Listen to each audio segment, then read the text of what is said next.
Hello, welcome to Matters of DeCorum. I'm Scott Corum. This is what matters to me. A warning for this video. There is at least one controversial topic I will discuss. It has been the source of some online kerfluffle between folks of different ideologies. I will not only be mentioning this controversy when I get to that portion of the video, but I will be taking my stand on one side of it as opposed to the other. If you are not used to seeing me in a take a stand mode, or if that kind of thing is not something you think you would like to deal with, by all means, you can feel free to skip this one. I don't mean to offend anyone, but this is one of those times I really had to say something. So what could I possibly be talking about that has something this deeply controversial in it? Well, I've got my copies of the three book box set of Spelljammer for Dungeons and Dragons 2nd edition. And I'm going to be discussing the first of these three books today. I've done my dive. The Astral Adventurer's Guide, basically the core book for the Spelljammer setting. I'm going to be talking about what is in here and give you my reactions to it. The other two books, Boo's Astral Menagerie and Light of Xerissus, that being the bestiary and the an adventure, I will deal with those on their own episodes in the following weeks. This one deserves a week of its own. Oh, for all kinds of reasons. So, first, as to the quality and content on first blush, and then I will dig into some particulars, including my opinions. It is a pretty book. It is a well put together product. The printing is correct. The binding is apparently pretty good so far. It follows the format of many other 5th edition books and appears to be just fine. The sections of this book, the Astral Adventurer's Guide, the introduction, just an introduction to the setting and the kinds of things you can expect to do here. Character options, backgrounds, character races, Really, that's about it. No extra classes, no subclasses. Chapter 2, Astral Adventuring, the basics of spelljamming, how spelljamming works, how the concepts of air envelopes and gravity planes operate, and some information on the astral plane and the cosmology, the kind of environment you're going to end up in. Spells, magic items, and a sizable section of ships, of different ships that you can use for the process of spelljamming. The final section, chapter 3, the Rock of Brawl, a location, a setting within the setting, a place where things can get started off.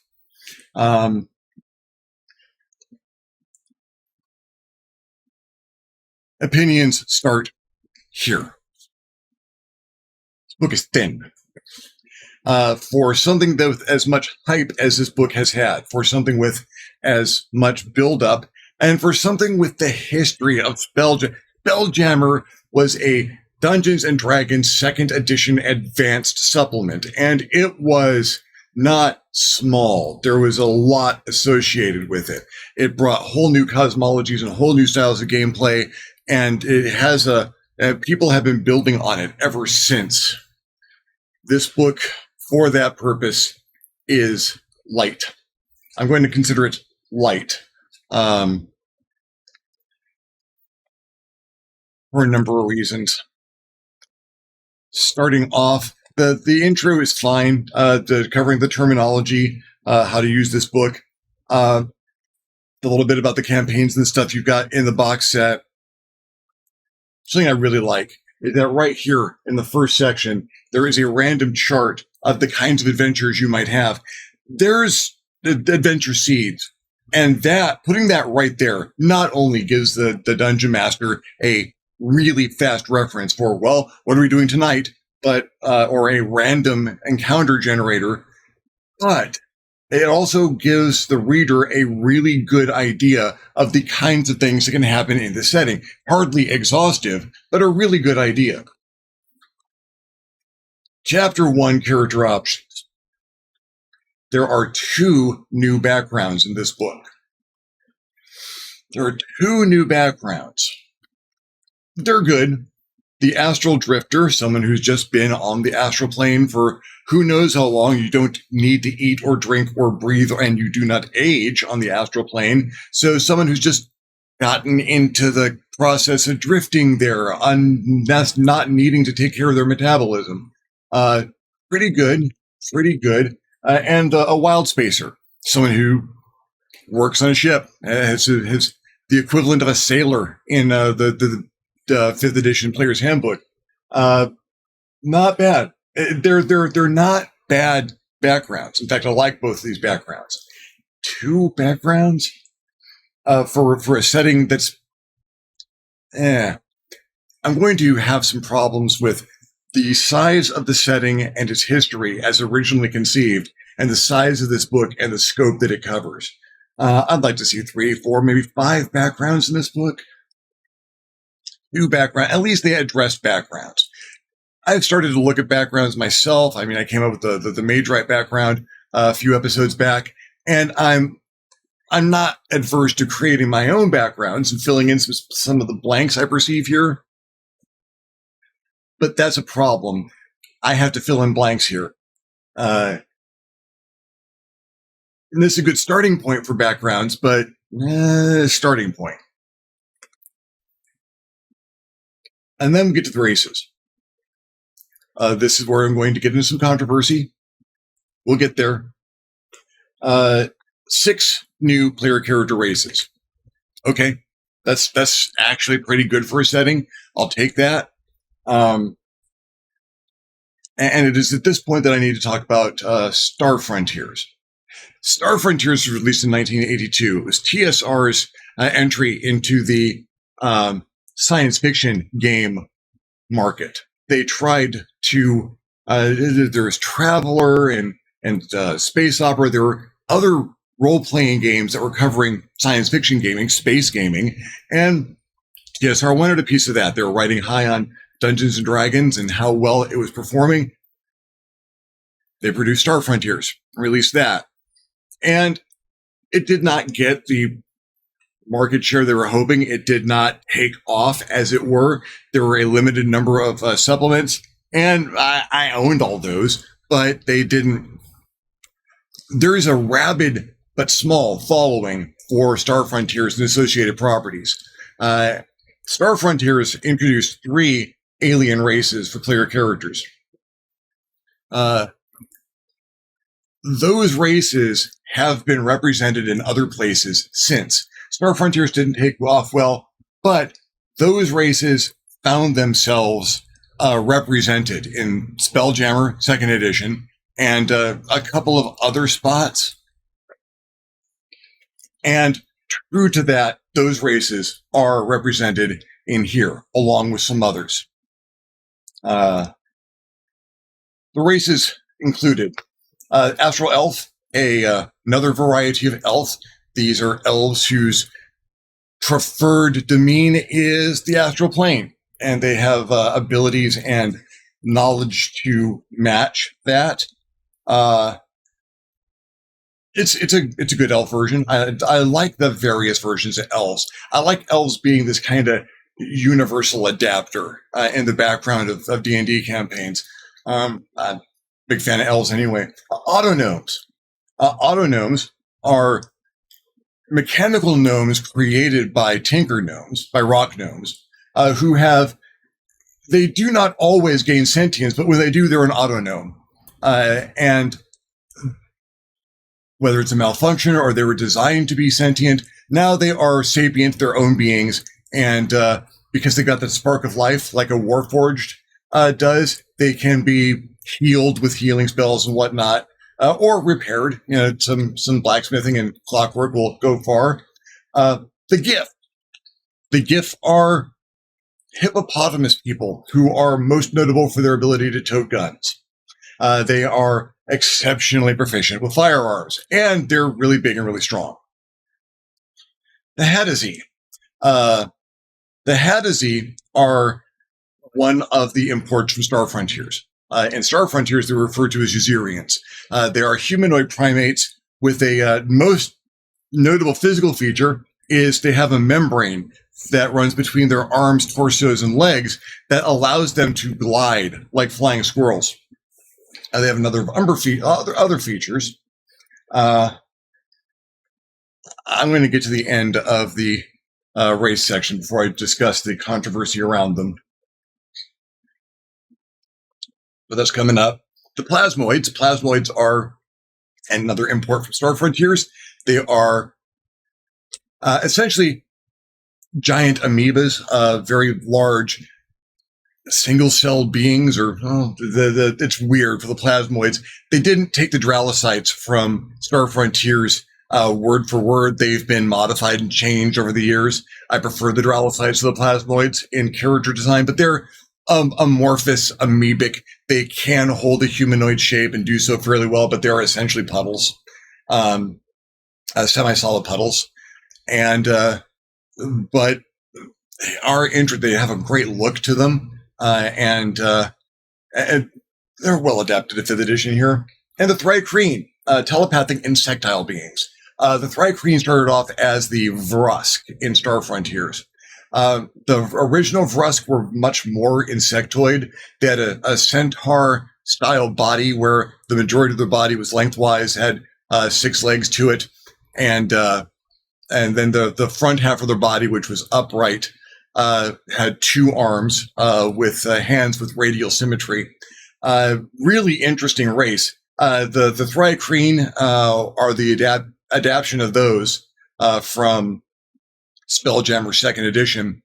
And here they are humanoid. They're bilaterally symmetrical bipeds with 4 arms. They've handled that well in the rules. They are mechanically interesting, but nothing too wild out there. And they handle their telepathy pretty well. Telepathy's been and psionics have been interesting in 5th edition. I'm not super fond of it, but they've handled it with a little hand wavium and some feats, and that's fine. That's fine. Some feats and some features, and that works. Let's talk about the Hadazee for a moment.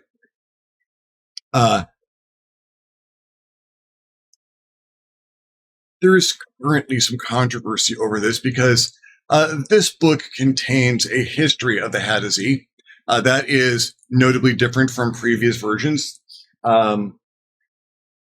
And the history of the Hadazee in here is that they were non-sapient, smaller monkey-like creatures on their home planet of Ysir, originally Ysirians, so that makes sense. And a wizard brought a fleet of spell-jamming ships to their world, had his assistants and volunteers capture dozens of the Hadazee with magical traps. He used a magical experimental elixir to increase their size and their intellect, make them a little bit more resilient in combat, and had done this for the purpose of selling the captured Hadazee to the captured and modified Hadazee to the highest bidder. This is problematic. This is problematic because it is not even a thinly veiled pastiche of the African slave trade. There's just no other way to say that. And wizards recognize there's that, and there's the matter of the illustration. I'm not going to put up images because I just don't feel like putting up images, and I don't feel like getting flagged like that. There is an illustration of a Hadazee. There's a number of different pictures of them. One of them is a Hadazee bard, well imagined as a bard, dressed as a bard with a mandolin and a lute, actually. one leg raised, and scholars of racial studies and art and whatnot drew parallels between that illustration and the illustration of a blackface minstrel, a fairly well-known illustration of a blackface minstrel. And while there are folks who don't really see it, it's because they're trying not to, because I have pulled the images up side by side, and there is absolutely no mistaking that the blackface minstrel image informed the artist of the Hadazee Bard image. Which, I'm sorry, isn't cool. Just isn't. It is not sensitive to the material or the problems around that material. Wizards, while this is my second recording of this, while I was editing the first version, I caught wind of Wizards' press release where they talked about this, that they had failed in vetting the material, that this information did not belong in this book, and in subsequent publishings, in future digital editions and future reprints of the print edition, this material is going to be changed. They're going to put a different version of a less offensive Hadazee history in here. It's astonishing to me that there's controversy over this, but there's controversy over this. That there are people who believe that it's as written, this is just fine, and they're not offended by it, and they don't see how other people could be offended by it. And even if so, why change my game to reflect your problem with it? Please, I can't have fun if you change this stuff all the time. And grow up. It's a changing world, and adapting and navigating these changes is difficult at best sometimes. I try my best to be socially conscious as I write material these days, much more than I used to be. I actually put thought and effort into making my material palatable for a broad audience. Palatable, inclusive.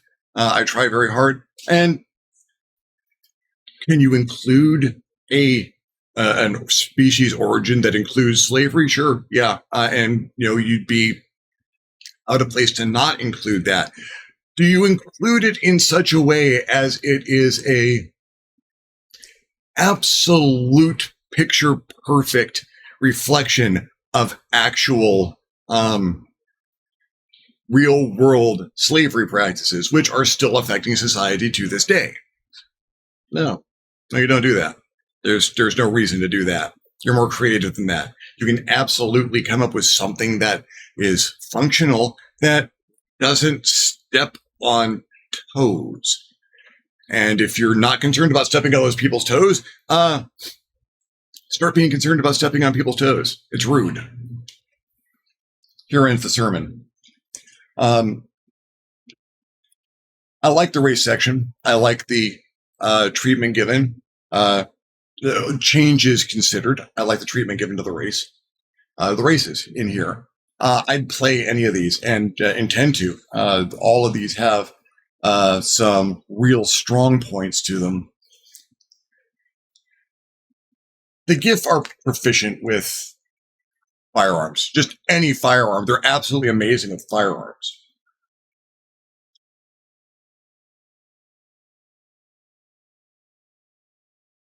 The GIF have been around for a long time. So one would assume that a race that is naturally proficient with firearms would have been using firearms for a long time. New guns? No. There's no new guns. No new guns in here at all. I'll circle back around to that. The Astral Adventurers Guide. The Astral Adventuring, Chapter 2. This section's fine.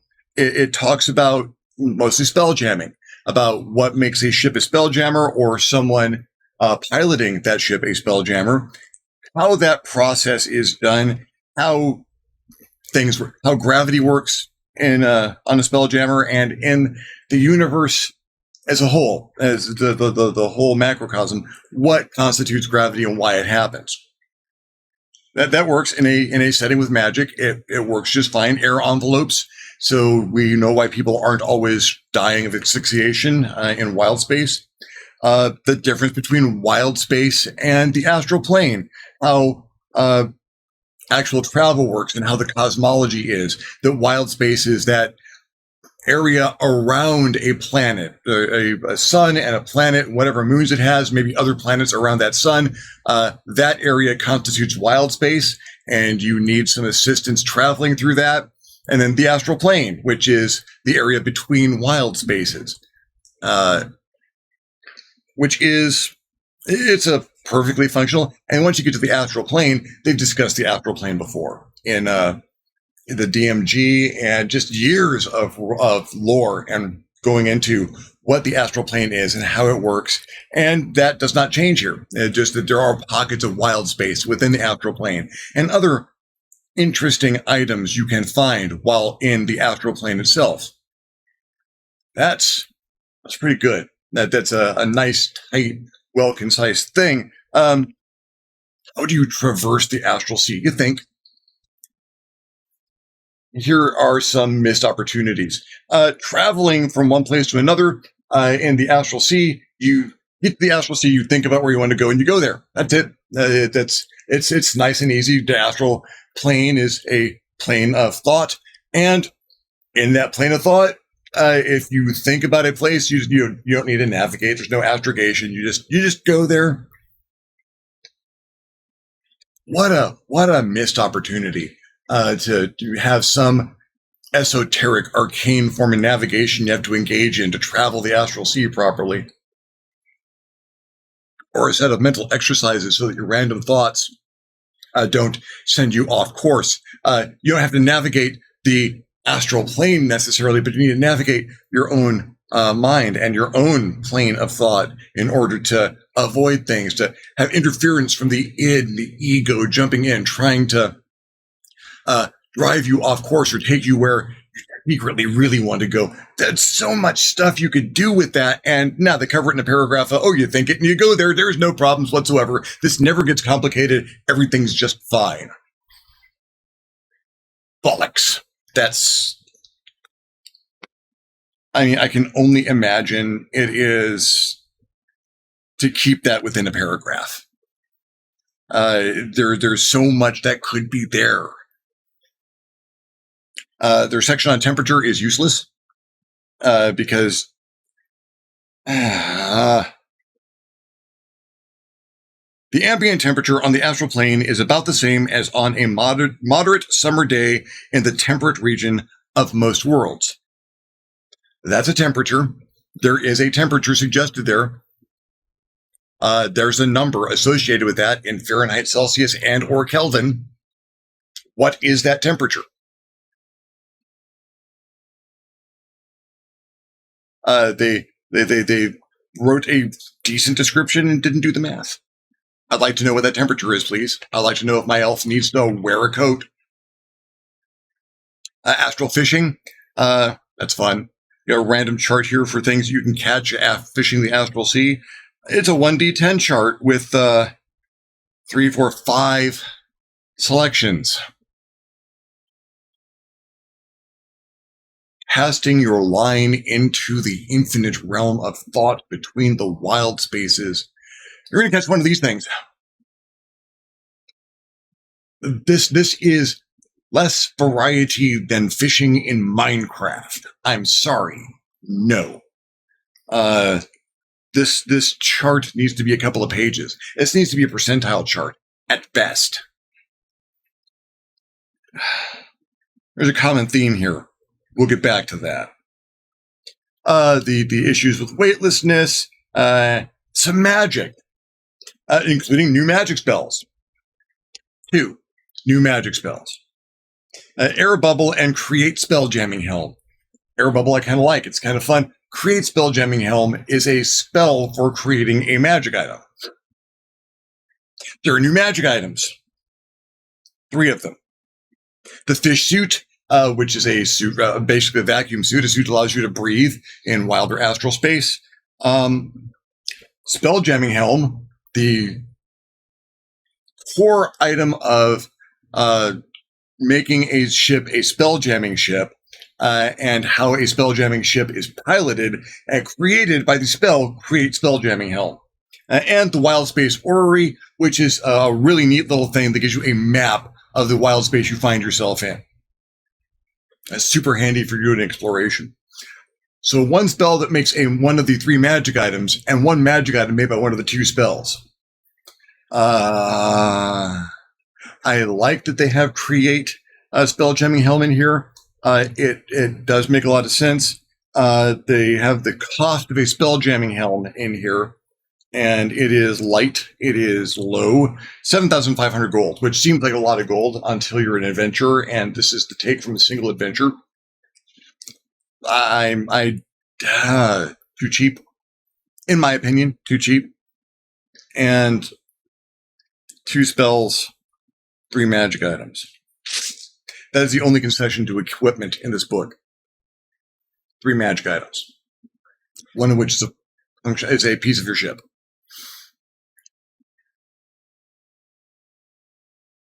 I like stuff in my space games. I have made stuff in space games that did not have enough stuff in them. I do not want to populate my spelljamming game solely with equipment from the Player's Handbook, 5th edition. I would like some space stuff, please. I would like some stuff specifically for space. Then we get to the section on ships. And good information on how to handle ships in wild space, particularly during combat.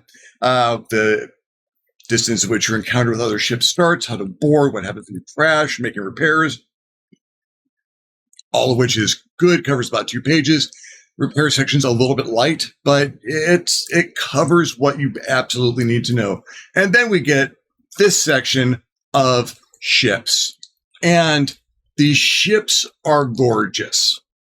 And as I'm going to hold up this section, it just goes on and is amazing. It's amazing. This is the amount of this book given to page 27 through page 57. 30 pages of this book are ships. Each ship takes 2 pages. And the format of the ship's listing, a half-page graphic, 1 column of the ship's name, and some of these are actually more than 2 pages. Yeah, I think so, maybe.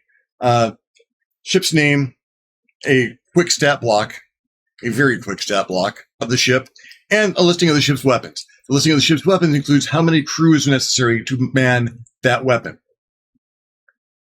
The summary, the stat block for the ship: armor class, hit points, damage threshold, speed, cargo, crew, keel length, and its cost.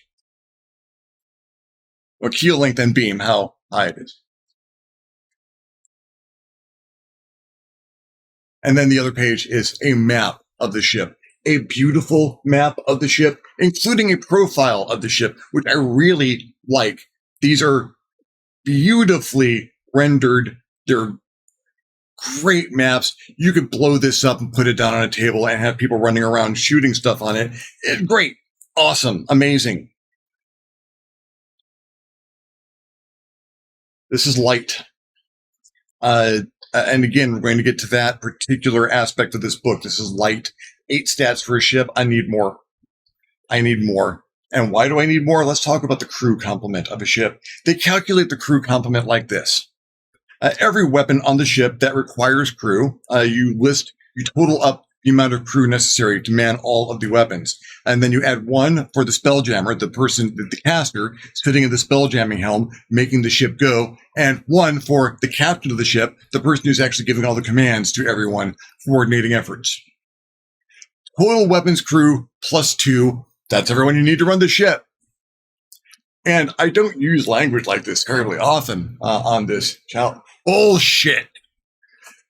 Do the people who wrote this not understand how nautical vessels work? Or do they understand how nautical vessels work and they eliminated 90% of that knowledge for space concerns. Pun intended.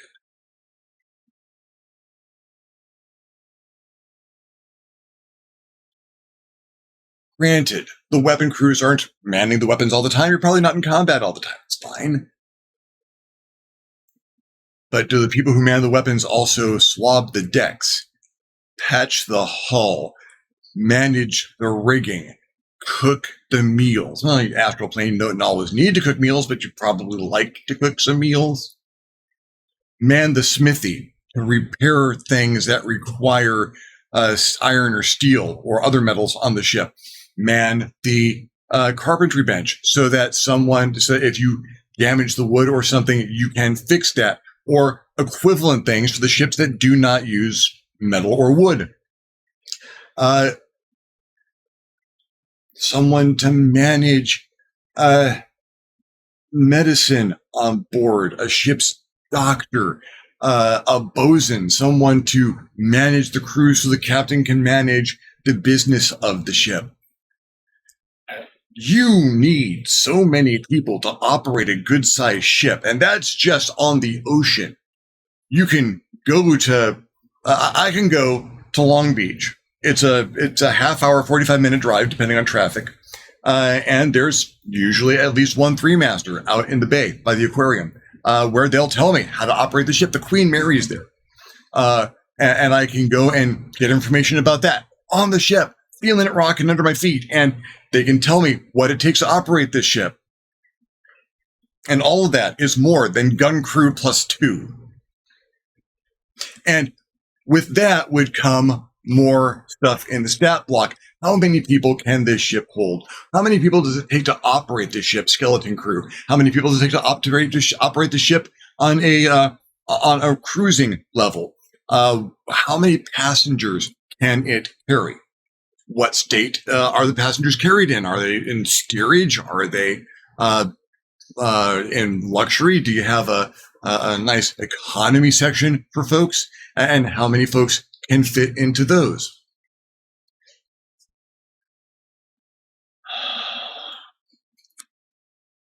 That being said, they did include 30 ships or 15 ships in here, or 30 pages, and it's gorgeous. And there's a huge variety, and they come from different cultures and different design standpoints, and they're all beautifully different. There's stuff that you'll be very familiar with in here, and stuff that you're not familiar with, you'd like to become familiar with, and stuff that you're going to want to see player characters running away from. This is good material. It is light. Chapter 3, The Rock of Brawl. This is a good setting. This is it's a place in the middle of astral space, an asteroid that's been settled first by pirates and then grew up over time. And the history of how it happened is here. A number of individuals you could encounter here. The people in charge of the Rock of Brawl are here. Several sections of the asteroid are enumerated, mostly by economic level, and various locations you can go to. In those sections are here. Some ideas of the trouble you can get into are in here. There are 7 NPCs. 7 NPCs who are not given stat blocks. There is no notes on their combat ability. You are given a little bit of history, maybe, more often than not. A description of what they are, who they are, what position they hold on the Rock of Brawl. 4 of these characters fit into a paragraph. This is light. And there's only so many times I can say that before it becomes a theme. This is light.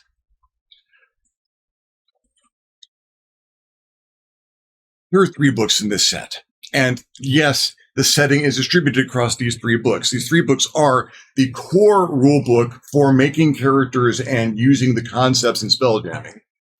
Ooze Astral Menagerie, which is the monster manual for spelljamming, and Light Exorcism, an adventure in spelljamming. And they're all a little on the thin side compared to other D&D books. They sell them as a set for a reason. And I I didn't pay full price for this set. Full disclosure, I got this on Amazon for a little bit less than what it took me a little bit longer to get it than some other folks. I know that I'm making this video this week and not last week. This is light. There are things I consider necessary in a space game. Stuff. I consider stuff necessary for a space game. I have most disappointed I was ever in a space game because it had so much promise and didn't deliver Aeon Trinity. I think it's by Onyx Path or whatever White Wolf was at the time. And the interesting setting with some interesting conceits and concepts. There just wasn't any stuff in it. There was a little bit of equipment, but nothing nearly what you need for a space game. Where's my equipment for handling space emergencies, for dealing with people going overboard? Where's the things that I need for, where's my space guns? Where's my space laser sword? Yeah, I can make something like that with the magic items in the DMG. I want a specific and unique space laser sword for this setting. And yeah, I can have that if I make it. If I write that, yeah. The background with this infinite, huge area with all of this possibility to give me 2 backgrounds. There are no new classes in here. That's fine. There's no new subclasses in here. There's nothing in here based entirely, no subclass based on manipulation of astral space. That would be amazing. A rogue capable of manipulating astral space. Come on now. A wizard whose domain, their school of knowledge is the manipulation of astral space. Or the transition between astral space and wild space, the margin zone. So many possibilities that are just, maybe another book will come out. We might put out another supplement. Let's see how this one sells. I can't call this product lazy because it is not. This book is gorgeous. A lot of effort went into this book. The layout, perfectly acceptable as standard by D&D 5e, which has really, really good layout. The spelling's all correct. The grammar is all correct. The writing in it's really good. What of it there is. With the exception of the, as released in this edition, History of the Hadesy, and they have corrected that. Rightly so. But this is light.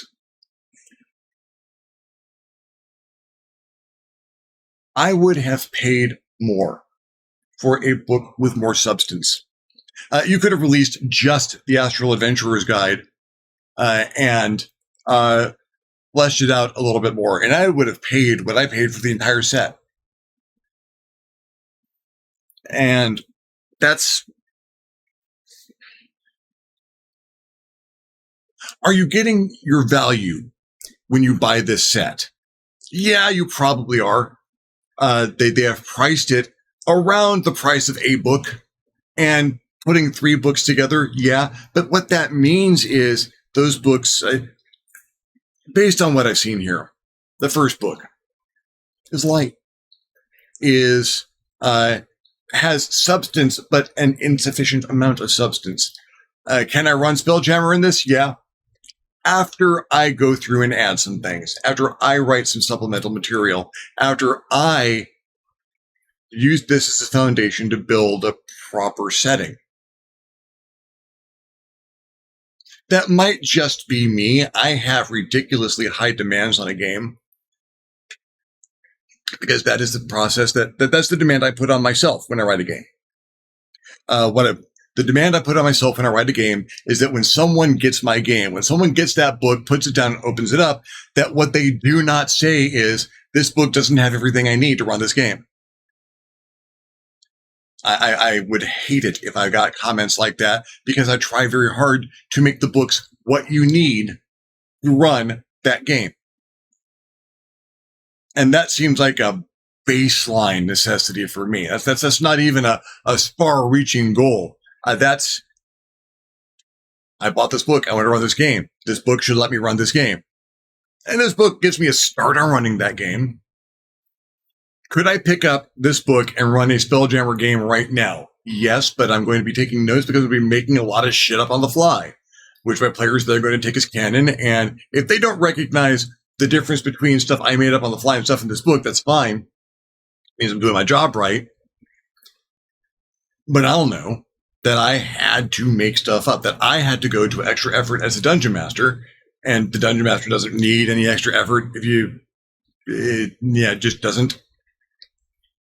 I had to go to extra effort as a dungeon master to make this setting as full of life and existence and stuff as it serves. It's an interesting set of choices. Do I recommend? Yeah. Do I recommend? I really shouldn't talk about whether I recommend this thing until I've done the dive on all 3 books. But I'll tell you where I'm at along the path. At the moment, I'm leaning towards yes, recommending it, because you do get kind of what you pay for here. You're paying for a book and getting 3 books, and that seems like a bargain, but it's kind of not, because the book, at least the core book, the book that you draw most of your beginning inspiration from, the material that you're going to be using the most throughout your adventure, is light. Well, thank you for following me along on part 1. Hopefully, in the next 2 weeks, I will cover parts 2 and 3, Boo's Astral Menagerie and Light of Xerxes.